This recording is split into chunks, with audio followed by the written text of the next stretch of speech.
Ma'am तुमच्या बोलण्यातनं ovulation हा शब्द ऐकलाय, तर ओव्ह्युलेशन म्हणजे नक्की काय? शुभाली, अत्यंत योग्य क्वेश्चन विचारलास. खूप सारे पेशंट्स विचारतात ओव्हुलेशन म्हणजे काय. बऱ्याच वेळा तुम्ही नेटवर पाहता, गुगलवर सर्च करता की ओव्हुलेशन करणं गरजेचं आहे. मग ओव्हुलेशन नेमकं काय? ओव्हुलेशन म्हणजे बीज फॉर्म होण्याचा टाईम, म्हणजे ज्या टायमिंगमध्ये बीज अंडाशयातून बाहेर पडते, ओके. तो टायमिंग म्हणजे ओव्हुलेशन. आणि तेच आपण ट्रॅक करत असतो. हे कधी होतं? इन्फर्टिलिटीच्या केसेसमध्ये जेव्हा पेशंट आमच्याकडे येतात तर आम्ही तो टायमिंग त्यांना सांगतो आणि त्या ड्युरिंग जे एग्ज असतं त्यांचे तो 24 to 48 आवर्सपर्यंत जिवंत असतं. ओके. आणि त्या टायमिंगमध्ये इंटरकोर्स होणं गरजेचं असतं. ओके. आणि त्या टायमिंगमध्ये इंटरकोर्स झाला तर प्रेग्नन्सी राहणं संभव होतो. म्हणून आपण त्या टायमिंगमध्ये ओव्हुलेशन ट्रॅक करत असतो. पण तो पिरियड काय असतो? ओव्हुलेशन होण्याचा पिरियड मोस्टली जर तुमची सायकल 28 डेजची असेल तर त्याच्या 14 डेज बिफोर, ओके. म्हणजे मोस्टली 14th डेला अच्छा. तुमचं ओव्हुलेशन होत असतं. 14व्या दिवशी 14व्या दिवशी. परंतु ते फिक्स नाही आहे की ते 14व्याच दिवशी होईल. अच्छा. काही लेडीजमध्ये ते 2-3 दिवस आधी येऊ शकतं आणि नंतरही येऊ शकतं. सो फर्टाईल विंडो हा 4 डेज बिफोर आणि 4 डेज नंतर असा पकडला जातो. अच्छा. ठीक आहे. जर तुम्ही ओव्हुलेशन ट्रॅक करत नसाल, म्हणजे सोनोग्राफी, जे अल्टरनेट डे आपण सोनोग्राफी सांगत असतो आणि चेक करत असतो की त्याच्यामध्ये ओव्हुलेशन झालंय का नाही. अच्छा. पण जर तुम्ही डॉक्टरांना भेटण्याच्या आधी जेव्हा प्लॅन करत असाल त्यावेळी जर तुम्ही ओव्हुलेशन ट्रॅक करत असाल तर त्यावेळेला तुम्ही पिरियड्सच्या 12th डेपासून पिरियड्सच्या 20 डेजपर्यंत अल्टरनेट डे इंटरकोर्स ठेवणं गरजेचं असतं. ओके. मॅडम तुम्ही करेक्ट सांगितलं की ओव्ह्युलेशन म्हणजे नेमकं काय, पण हे ओव्ह्युलेशनच कसं ओळखायचं? शुभाली, जर तुम्ही डॉक्टरांकडे जाऊन, म्हणजे जर इन्फर्टिलिटी आहे, प्रेग्नन्सी राहत नाही आहे, त्यानंतर जर तुम्ही ओव्हुलेशन ट्रॅक करत असाल तर डॉक्टर तुम्हाला फॉलिक्युलर मॉनिटरिंग करण्यासाठी जी सोनोग्राफी असते ती ॲडवाईज करतात. यामध्ये वन टाईम सोनोग्राफी नसते. अल्टरनेट टायमिंगला एकच सोनोग्राफी डिवाईड करून केली जाते. जसं की डेली तुमची ओव्हम म्हणजे जी ओव्हरी आहे ती चेक केली जाते दोन्ही साईडची. प्रत्येक महिन्यामध्ये एकाच ओव्हरीमधून ओव्हुलेशन होऊ शकतं. तर कोणत्या साईडचं ओव्हम वाढतंय आणि कोणत्या साईडचा ओव्हुलेशन झालेलं आहे हे आपण अल्टरनेट डे जो स्कॅन करतो, ओव्हुलेशन स्टडी करतो, त्याच्यामध्ये आपल्याला समजू शकतं. येस. परंतु जर तुम्ही ओव्हुलेशन ट्रॅक करत नाही आहेत, म्हणजे डॉक्टरांकडे जात नाही आहेत, तर त्यावेळी तुम्हाला काही सिम्पटम्स असे आहेत का की ज्याने तुम्हाला समजेल की ओव्हुलेशन झालं आहे का, म्हणजे बिफोर 1 इयर. तर अशा केसमध्ये तुम्ही जर PV डिस्चार्ज पाहिला, म्हणजे पर वजायनल जो डिस्चार्ज येतो तो जर चेक केला तो एकदम स्लिपरी, स्टिकी किंवा अंड्याचा जो पांढरा बल्क असतो त्याप्रमाणे दिसतो. ठीक आहे. किंवा मग तुम्ही ओव्हुलेशनचे आता मार्केटमध्ये बरेचसे ओव्हुलेशन किट मिळतात, ते पण यूज करू शकता. पण त्यांची ॲक्युरसी थोडी कमी असते. सो बेटर राहतं की तुम्ही जर योग्यरित्या आणि सिरियसली जर प्रेग्नन्सीसाठी प्लॅन करत असाल आणि जर 1 इयर होऊनही तुम्हाला प्रेग्नन्सी राहत नाही आहे तर ओव्हुलेशन स्टडी ते पण गायनेकॉलॉजिस्टच्या ॲडवाईसने करणं गरजेचं आहे. एक असं मिथ आहे की रोज संबंध ठेवल्यावर प्रेग्नन्सी राहू शकते, तर ते करेक्ट आहे का? नाही. कारण जे ओव्हम आहे त्याचं ते 24 to 48 आवर्सपर्यंत बॉडीमध्ये जिवंत असते. जर तुम्ही डेली इंटरकोर्स ठेवाल तर तुमची स्पर्मची क्वालिटी कमी होण्याचे चान्सेस असतात. सो बेटर योग्य टायमिंगमध्ये आणि मोस्टली अल्टरनेट डे त्या टायमिंगमध्येही, म्हणजे फर्टाईल विंडोमध्ये अल्टरनेट डे इंटरकोर्स ठेवला तर बेटर राहील. सेफ पिरियड खरंच सेफ असतो का? सेफ पिरियड म्हणजे मोस्टली ओव्हुलेशनचे 5 दिवस आधीचे आणि ओव्हुलेशनचे 5 दिवस नंतरचे, म्हणजे 14 डेच्या आधीचे 5 दिवस आणि नंतरचे 5 दिवस. जर आपण सायकल बघायला गेलो की सायकलचा म्हणजे तुमच्या मेन्स्ट्रुअल सायकलचा फर्स्ट डे, पिरियड्सचा फर्स्ट डे तिथून काउंट करून जर 14 डे त्याच्या आधीचे 5 दिवस आणि नंतरचे 5 दिवस हा झाला फर्टाईल विंडो. या पिरियडमध्ये प्रेग्नन्सी राहण्याचे चान्सेस जास्त असतात. तो सेफ पिरियड नाही, अनसेफ पिरियड आहे. तो सोडला तर बाकीचा पिरियड आपण सेफ म्हणू शकतो. पण ज्यांच्यामध्ये पिरियड्स रेग्युलर आहेत त्या केसमध्ये बऱ्याच वेळा पिरियड्स रेग्युलर नसतात किंवा तुम्ही हार्मोन पिल्स घेतलेले असतात, म्हणजे कॉन्ट्रासेप्टिव्ह पिल्स घेतलेले असतात किंवा खूप जास्त स्ट्रेस असतो, PCOS असतो, या केसमध्ये सेफ पिरियड हा सेफ असू शकत नाही. त्यामध्येही प्रेग्नन्सी राहू शकते, ओके. कारण ओव्युलेशन ट्रॅकच होऊ शकत नाही. त्या प्रेग्नन्सी टेस्ट कधी करायला पाहिजे? हा अत्यंत महत्त्वाचा क्वेश्चन आहे. जसं की पिरियड्स मिस झाल्यानंतर, पिरियडची डेट मिस झाल्यानंतर आपण प्रेग्नन्सी टेस्ट केव्हा केली पाहिजे? सेकंड थर्ड डेला ही केव्हा टेस्ट पॉझिटिव्ह येऊ शकतं. ठीक आहे. सो म्हणजे ॲज अ गायनेकॉलॉजिस्ट मी तुम्हाला सांगेल की तुम्ही एक 1 वीकपर्यंत हार्डली वेट करा ओके. आणि मग सकाळीचं जे युरिन असतं त्याच्यामध्ये तुम्ही जे आपले प्रेग्नन्सी किट असतात त्याच्यावर तुम्ही प्रेग्नन्सी टेस्ट करून घेऊ शकता. नंतर प्लॅन करत असाल तर 1 वीकमध्ये करायला हवा. आणि जसंही तुमची प्रेग्नन्सी पॉझिटिव्ह येते म्हणजे टेस्ट जी UPT किट आहे त्याच्यावर 2 लाईन येतात. 2 लाईन आल्या म्हणजे तुमची प्रेग्नन्सी पॉझिटिव्ह आहे. आणि त्याच वेळेला तुम्ही डॉक्टरांना भेटणं गरजेचं आहे. ॲज अर्ली ॲज पॉसिबल तुम्हाला काही मेडिसिन स्टार्ट करणं गरजेचं असतं प्रेग्नन्सी कंटिन्यू होण्यासाठी, काही रिस्क नाही व्हावी, बेबीमध्ये काही व्यंग येऊ नाही आहेत यासाठी काही मेडिसिन्स फॉलिक ॲसिड किंवा प्रोजेस्ट्रॉनचे काही मेडिसिन्स जे असतात ते स्टार्ट करणं गरजेचं असतं. डॉक्टरांचा सल्ला घेणं गरजेचं असतं. सो जशी तुमची टेस्ट पॉझिटिव्ह होते विदिन 1 वीक तुम्ही डॉक्टरांना फर्स्ट कन्सल्टेशन करणं गरजेचं आहे गायनेकॉलॉजिस्टला. आता प्रेग्नेन्सी राहिली आहे हे कळालं आपल्याला. पहिले जे 3 महिने असतात त्यामध्ये कोणत्या चुका करू नयेत? हां, पहिली तर तुम्हाला प्रेग्नन्सी राहिल्या लवकरात लवकर डॉक्टरचा सल्ला घेणं, लवकरात लवकर मेडिसिन स्टार्ट करणं. जर तुम्ही कोणते मेडिसिन्स घेत असाल जसं की पेन किलर घेताय किंवा तुमचे स्किनचे काही ट्रीटमेंट चालू असतात ॲक्ने वगैरेसाठी किंवा दुसरे काही ऑर्थोपेडिकचे जे की तुम्हाला जे प्री एक्झिस्टिंग काही डिसीज असतील त्याचे काही मेडिसिन्स असतील तर ते तुम्ही स्टॉप करणं गरजेचं आहे. आणि लवकरात लवकर तुमच्या गायनेकॉलॉजिस्टला जाऊन भेटणं गरजेचं आहे की ते प्रेग्नन्सीमध्ये सेफ आहेत का ते पाहणं गरजेचं आहे. स्वतःच्या मनाने कोणतेही मेडिसिन्स नाही घेतले. कारण की आजकाल आजार, छोटे मोठे आजार प्रत्येकालाच काही ना काहीतरी आहेत. त्यामुळे प्रेग्नन्सी तुम्हाला जर पॉझिटिव्ह आली तर ऑब्विसली गायनेकॉलॉजिस्टचा सल्ला घेणं गरजेचंच आहे. कारण काही मेडिसिन्स असे असतात की त्यामुळे बेबीमध्ये ॲबनॉर्मलिटीज येऊ शकतात.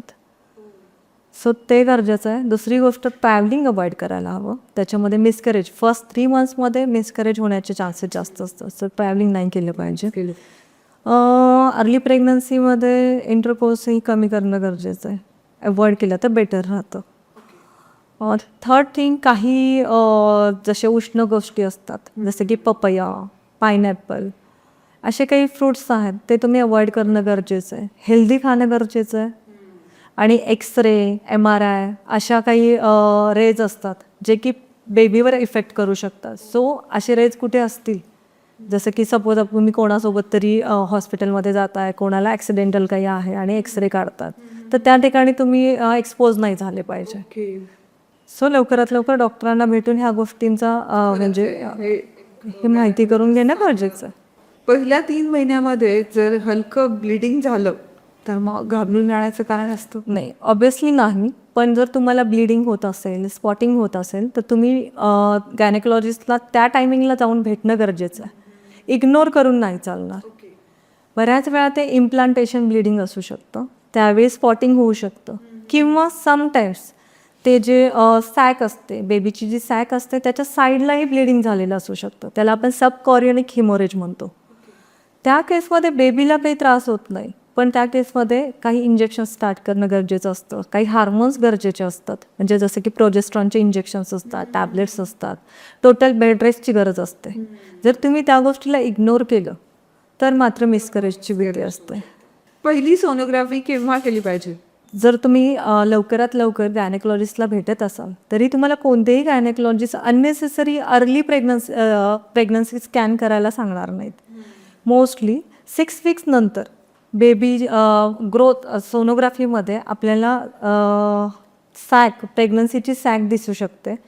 सोबत बेबीचे हार्टबीटही दिसतात. त्यामुळे मोस्टली 6 वीक्स नंतर आपण अर्ली स्कॅन करणं गरजेचं आहे. त्याच्यापूर्वी करण्याची गरज नसते, पण जर तुम्हाला खूप जास्त ब्लिडिंग होत असेल, स्पॉटिंग होत असेल तर अर्ली स्कॅन करण्याची गरज लागू शकते. साधारणतः प्रेग्नन्सीमध्ये किती सोनोग्राफी केल्या पाहिजे?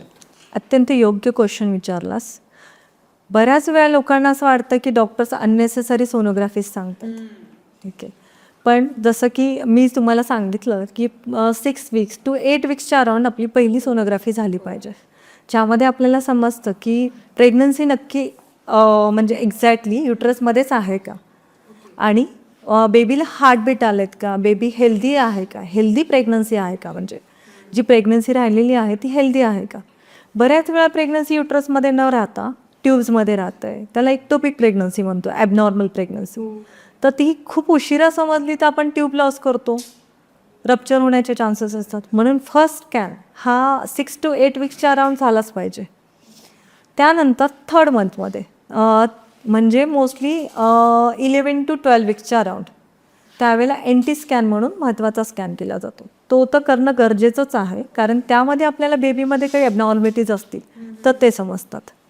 आणि त्याच वेळेला डबल मार्कर नावाची ब्लड टेस्ट पण केली जाते, त्यामध्येही आपल्याला बेबीमध्ये काही डाऊन सिंड्रोम वगैरे जे ॲबनॉर्मॅलिटीज असतात त्या समजतात.